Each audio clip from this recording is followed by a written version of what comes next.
In this video we're going to look at the doseBadge5, our advanced dose badge. Here's the case. This is what you'll get if you order our doseBadge5, and let's have a little look to see what you're going to get inside it. Here we are.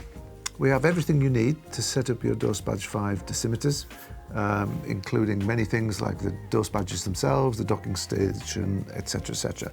So let's have a look what you get. Well, first of all, apart from the very nice Cirrus pen, of course, we get a little thank you slip for purchasing the equipment.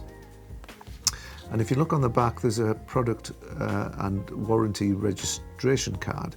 I would encourage you to register your product with Cirrus Research so we know who's actually got it, and we can contact you in the future, so it's well worth doing. The other thing we have in the lid here is an envelope, and that contains your calibration certificates for the instrumentation that you've got here. So let's have a quick look at what's in the case. You also get a USB stick which has got all of the data sheets and user guides for your dose badge system.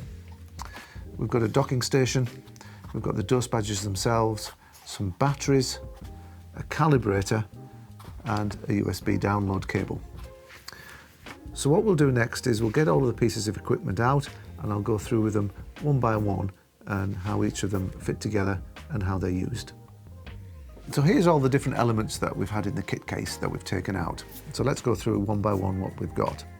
First of all, we've got a docking station, and the docking station here comes with a power supply, and these are going to charge up your dose badges and a little bit more besides, but we'll get to that.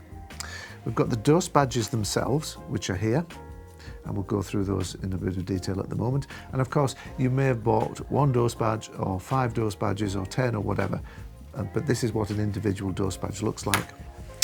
We've got a USB download cable, again we'll come onto that. And then finally we've got a calibrator. The calibrator is used to actually calibrate the dose badges, and I'll show you how that works momentarily.